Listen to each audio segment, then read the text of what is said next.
Hello there, welcome to Granada Reports. Hello there, on the programme this evening.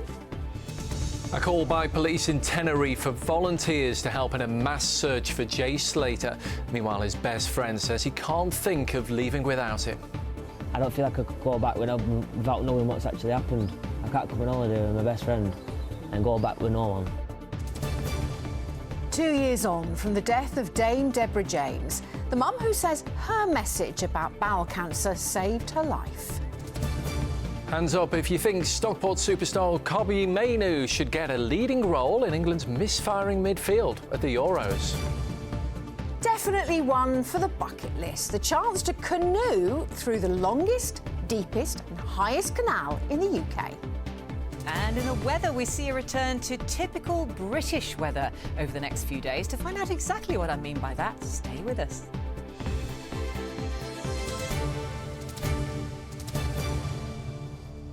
It's all of that coming up. But first, though, that appeal by police in Tenerife for volunteers to join them in a mass search for the missing 19-year-old Jay Slater from Lancashire. It's now almost 2 weeks since Jay from Oswald Twistle disappeared after leaving a rental property in the north of the island.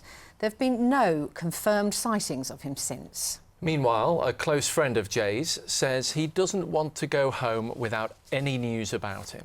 Our reporter Joshua Stokes is in Tenerife for us this evening. Josh, when does this mass search for Jay get underway then?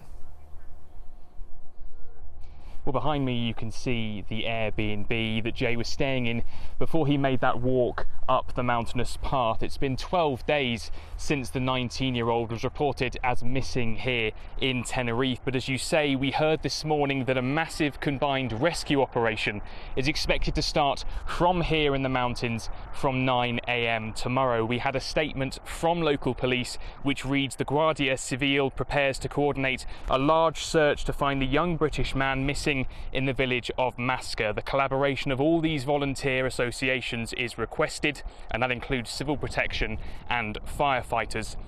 Authorities are also calling on private volunteers who are experts in this sort of terrain to also come out and join that rescue effort. Watching on, as they have been since Jay's disappearance, are his family and his friends. And we've heard from one of Jay's friends who travelled here with him over to the NRG Music Festival. Brad was one of the last people to speak with Jay, and speaking over a Snapchat video soon after Jay left that Airbnb, Brad said he could hear Jay's feet slipping on gravel. Now, at the time, the pair were joking about why Jay was up here in the mountains and how he was going to get back. But now Brad says he just wants Jay home. He's been speaking to ITV's This Morning. I'm just feeling for his family, that's why I'm still here. Personally, I've been here for now 2 weeks and a day. It's like, I don't feel like I could go back without knowing what's actually happened. I can't come on holiday with my best friend and go back with no one. That at the moment I don't feel like anything, it just feels like nothing. I'm seeing his mum and dad every day, they're crying all the time, stuff like that. So it's hard, but you just gotta keep strong for everyone. I've been missing for 10, 11 days, and every day my mind's just going blank. I don't know what to say anymore. Obviously everyone wants him to come home, I'm praying he comes home every night. I've still got hope for him, I still feel like he's somewhere, because I don't know, I just have a feeling. Yeah. And the alternative is just too difficult to bear. Yeah, I've still like saying the words, stuff like that, but I'm not even thinking about that. So Josh, how hopeful can we be about whether all these volunteers the police are asking for will make a difference? Well, look, we're 12 days into this search now, 2 weeks on from the beginning of that NRG Music Festival, which of course Jay attended. And as each day goes by, the likelihood of a positive outcome is becoming slimmer. But as we said, that combined search may be just what this rescue mission needs, pulling together all the resources that they can here in Tenerife. It's worth noting this comes a good few days after authorities here turned down the offer by Lancashire police to come out and help with the search. But despite this, it would appear it's help that people here now need. This is a search that's only going to go into the weekend now, and given the conditions here, the more boots they can get on the ground here, the better the outcome will hopefully be. OK, Josh, we'll watch with interest how that search goes. For now, Joshua Stokes in Tenerife, thank you. Next tonight, it's exactly 2 years since we lost the journalist Dame Deborah James, who, as the co-host of a hugely successful podcast, raised vital awareness about bowel cancer. Now, a mother of 3 from Lee in Greater Manchester says Dame Deborah's words saved her life. Yeah, Lindsay Ainscoe was diagnosed with stage 3 cancer after suffering symptoms for several months. She sought help after watching an interview with the health campaigner urging people to get checked out. That led to experimental immunotherapy treatment, which, we're pleased to say, was hailed a success. This report from Anna Joseph. 20, 21. Lindsay says she's learnt life is about making every moment count. 2 years ago, she was diagnosed with stage 3 bowel cancer and told it had spread to her lymph nodes. As a busy mum of 3, she'd been ignoring the symptoms. I was losing a lot of weight. I was extremely fatigued. And when I was going to the toilet, there was blood. She only sought help after seeing an interview with a health campaigner, Dame Deborah James, just weeks before she died from the disease. I was literally ironing, and I can picture it now. I can picture the scene. The TV was in the corner, and as soon as she mentioned about the blood and not ignoring that particular sign, I looked up at the TV, and that's what caught my attention. The diagnosis still came as a shock. You do automatically think when you hear the word cancer, you're going to die. That is what you think. And you think that for quite a while, despite people telling you that, you know, there is treatment out there, but you're fighting against the odds. Hope came in the form of an experimental immunotherapy treatment at the Christie in Manchester.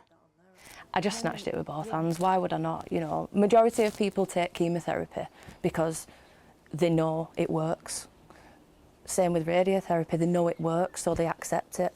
So what I would say to people is, if you're offered a trial, then I'm the proof that it works, so accept it. Lindsay's been cancer-free since January 2023. The immunotherapy combined with chemotherapy and radiotherapy has wiped out the disease. Just because you're young doesn't mean you can't get bowel cancer. You know, the message must be go to your GP if you have a change in your bowel habit. You may not have bowel cancer, there may be another explanation, another diagnosis, but we'd rather know about you sooner so that if this is cancer, we can start your treatment earlier and you're likely to have a better outcome the earlier we start treatment. Lindsay says she owes her life to the medics who treated her and Dame Deborah. You've got to have hope. As Dame Deborah said, you know, you've got to have hope, rebellious hope, and stay positive.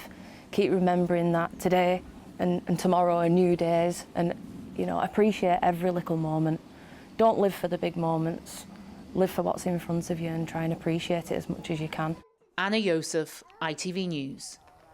Yes, that is still an important message. OK, elsewhere tonight, lawyers have started legal action against supermarket Asda after an 11-year-old girl from the region fell ill in the E. coli outbreak. Legal firm Field Fisher say the claim against Asda related to an own-brand chicken sandwich from one of its stores, which has left the victim with the condition which attacks the kidneys. 122 people have been admitted to hospital across the country since the outbreak began. A man's been arrested by police investigating the stabbing of a pensioner in Wigan. It happened yesterday afternoon at Edgehall Road in Orrell. The man, in his 70s, suffered serious injuries. An 18-year-old remains in custody for questioning. Manchester City Council says it's cracking down on unregulated cosmetic surgery in local hotels. In a statement, the council said they've received warnings of risky treatments taking place in non-clinical settings. They encourage anyone who's offered these types of treatment to contact their environmental health department. Mask wearing has been reintroduced in medical settings on the Isle of Man after a spike in COVID cases. Manx Care says it's across all of its sites and includes anyone working with patients and those visiting. Anyone who's unwell with COVID-like symptoms has been asked not to attend hospitals. Right now to the election, and this time next week we'll know who our newly elected Prime Minister is. Whatever party they run, their inbox will be overflowing with demands and problems, from strikes in the NHS to the cost of living crisis. Indeed, some experts believe it will be years before significant changes will be apparent. Well, I've been speaking to students who'll decide the future of the party in power now and at the next election. They live in the swing seat of Warrington South. On this polling day, Warrington South won't be what it used to be. Boundary changes have seen a chunk of it move into neighbouring Tatton to even up the number of voters. This largely affluent seat, epitomised by the smart bars and coffee shops of Stockton Heath, voted Conservative last time and is one of their top targets in an area that swung back and forth between the Tories and Labour in the last 40 years.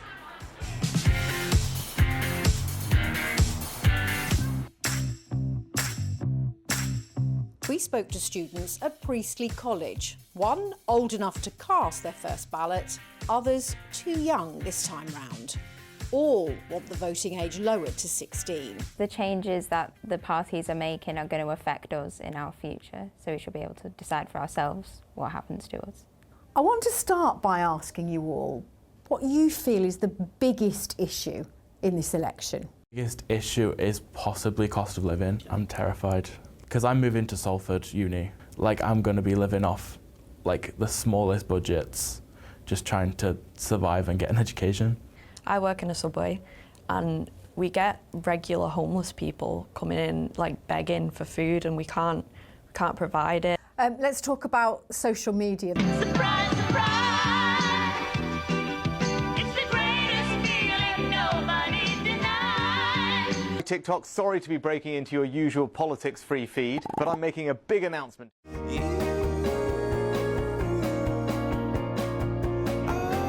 The parties are trying their best to try and get through to people of your age.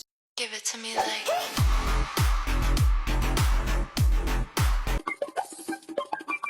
What's up the rhymes when I hear that? Are they succeeding? I think they're trying to be funny, but it's just like, it's just not. You know what I mean? It's obviously some like millennial who's just sat behind a screen trying to make funny memes for people, and it's just, fair enough, it's funny because of how bad it is.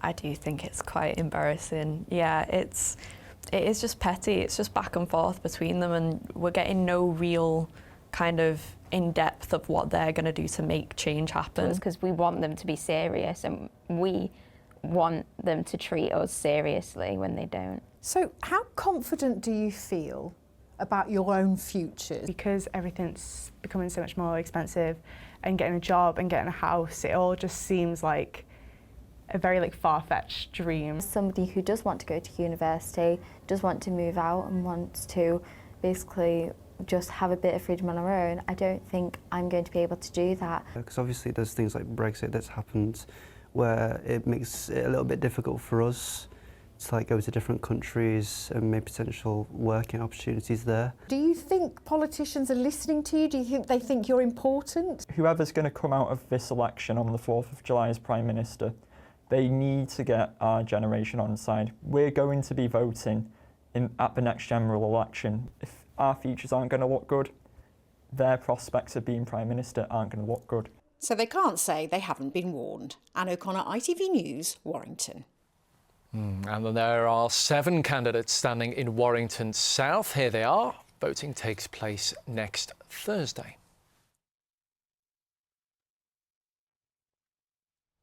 Yeah, and thanks to everyone at Priestley College for helping us out on that piece. And if you want to catch up on all things election campaign in the North West, you can head over to our social media channels where you can join Zoe on From the North, the campaign trail, our roundup of the week's biggest political stories in the North West.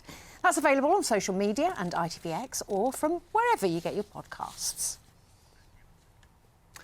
Well, on to sport now, and the teenager from Stockport hoping to revive England's Euro dream, Chris. Yeah, a lot of speculation that this man will get a starting place as England embark on the knockout phase of the Euros. Manchester United's Kobbie Mainoo says if he gets his chance, he'll give everything he's got to help England reach the quarter-final. Yeah, just whenever I get a chance to play, I try and give it 100% every time. And yeah, that's what my dad's always said to me. You know, my parents have always said to me, when you get your chance, you have to grab it with both hands because they're not just handing them out to everyone. You know, create things for the attackers and, you know, create opportunities for the team. And play well, Will you get a mural in Stockport? I hope so. Yeah, Phil Foden has a mural. Why not Cobby Mainoo? Of course, you can see that game on ITV1 this Sunday. Coverage starts at 3:30. Well, as England bid to shake off that criticism, they've had support from another England team. In Rugby League, England's men and women face France in a double-header of test matches in Toulouse tomorrow. And having suffered disappointment in their last major tournament, they understand the expectation on the shoulders of Gareth Southgate's team. Yeah, 100%. I think we obviously fell short in the last World Cup against Samoa in a semi-final where we was expected to win, and they've not picked up results where they've been expected to win in the group stages. So there are a lot of similarities. I think the game's pretty different, but yeah, I can understand what they're going through, but if they stick together, I'm sure they'll be fine.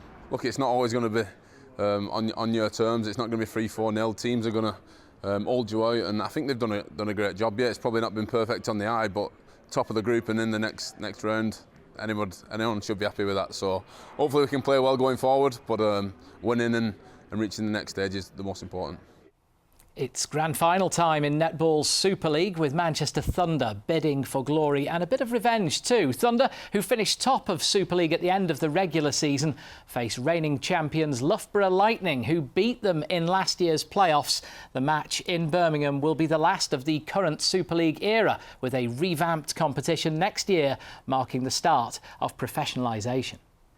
Yeah, I mean, the professionalisation of the game, it's only going to make the game better in the long run. So really excited to see how, you know, the league's going to grow over the coming years, and hopefully it'll build the game, get more fans and more people involved in the sport. Having more competitive games, being able to pay the players more is something that's really going to be great for our sport. So I think the way we want to sign off is that we want to win that title and equal Team Bath's record of 5 wins, and if we can do that, you know, and finish top of the tree as the Super League currently stands, that'll be definitely something we're proud of. Yeah, good luck to Manchester Thunder and to all of our England teams this weekend. Another big sporting weekender. Yeah. Everything crossed. Absolutely. It's going to be a nervous time, isn't it? Sunday night especially, but yeah. Thanks, Chris. OK, well, next to 9. How about adding this to your bucket list? The chance to travel under the Pennines. Claustrophobic. Yes, you heard right. Guided tours are now on offer for anyone brave enough to get in a canoe and paddle through the Standage Tunnel, which runs between Lancashire and West Yorkshire. Sounds good to me, and as you're about to find out, it's not any old tunnel either. Our correspondent Mel Barham has more. It is one of the 7 wonders of the waterways. Not only is it Britain's highest canal tunnel, it's also the longest and the deepest. And until today, the only way to experience the Standage Tunnel was in a narrowboat. But now, the public are being given the chance to paddle through it in a canoe. So it's just a great opportunity for people to be able to come and see this absolute marvel. I can't even describe it in any other way. It's so cool. I saw the advertisements and I thought, wallop, I'll have some of that. I mean, why wouldn't you, Mel? You know, you're pretty safe. But on the other hand, though, there is that little bit of sort of danger and excitement and adventure, and what a day out. And these paying customers will be doing their bit to help keep this wonder open. It's raising vital funds for the Canal River Trust. We're the charity that look after 2,000 miles of navigation around the country. It's 250 years old in so many places. It's historic, it's a national treasure. It should be in a museum. We need that money to keep it going, to keep it open and alive. If we don't do that, it will start to fall into disrepair. So this morning, the lucky few on the very first guided tour set off from Marsden near Huddersfield on an historic trip, perhaps hoping the choice of music wasn't a bad omen.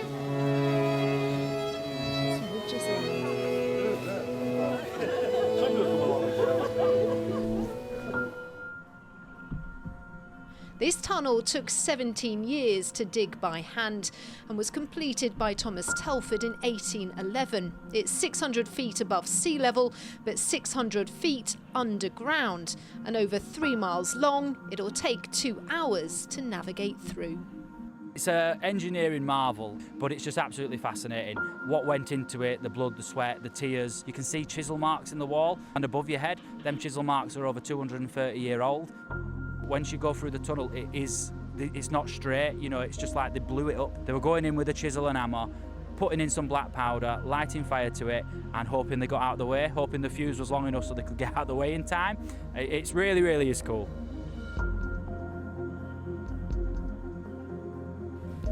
Well, here we are on the other side of the tunnel here in Diggle, and these canoeists are now history makers, amongst the first to paddle under the Pennines.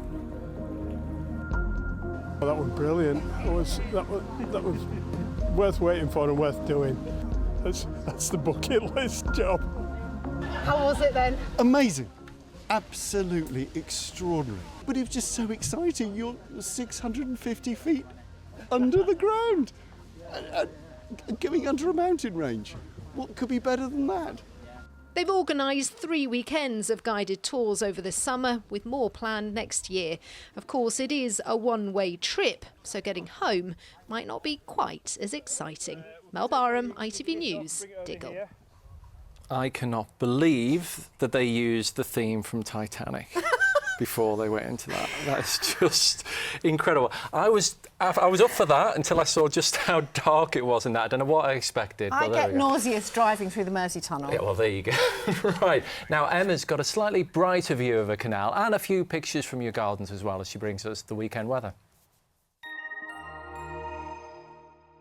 Have you burnt tea again? I'm scraping the cooled oil into the bin, not the sink. Can we eat outside? It's nice. United Utilities sponsors ITV Granada weather. Hello there, very good evening to you. Hope you've had a super day. Let's start off with a smile. Someone's bitten off more than they can chew. And as we head into the weekend, it's a bit of something for everyone. It's a weekend of two halves. Sunday, definitely the better day. But next week, we've got flip-flop weather. Not necessarily what you might think, but one day we'll have sunshine, the next day we'll have showers, sunshine, showers, sunshine, showers, hence the flip-flop forecast. But let's take a closer look at the detail, and you can see that this frontal system is going to bring us mixed fortunes for Saturday, but then behind it, in fact, shunting it along southeast was moving it out of the way as a big area of high pressure for Sunday. So that's going to be a finer day to finish the weekend off. However, then the showers return on Monday. Returning to the next few hours, you can see we've still got a few showers out there. It's been a bright and breezy day with some showers around, but they tend to ease this evening. Could be some late sunshine on the cards. The winds ease down too, but you can see through the early hours as that frontal system approaches, we start to see this infill of cloud through the Irish Sea across the Isle of Man and affecting all parts of Granada land, really. Just some clearer skies to the far southeast, and temperatures hold up well with all that cloud cover. Sun's up on Saturday about 4:45 in the morning, and what you wake up with is what you're going to have pretty much all day. It's going to be quite grey, cloudy, murky, damp as well. Could be quite a lot of murkiness around first thing on Saturday. Later on, I think we'll see some brightness just pushing into the Isle of Man from about 5 o'clock onwards, nearer 9 or 10 o'clock for this northernmost boundary here, this perimeter. You can see it's just going to brighten up, but not until the sun's gone down, really. But that's when the skies are going to clear. And then the system does push away southeastwards, so we're expecting it to be fine on Sunday, like I say, but with more showers on Monday. Here's your pollen. It's a little bit burnt. United Utilities sponsors ITV Granada weather.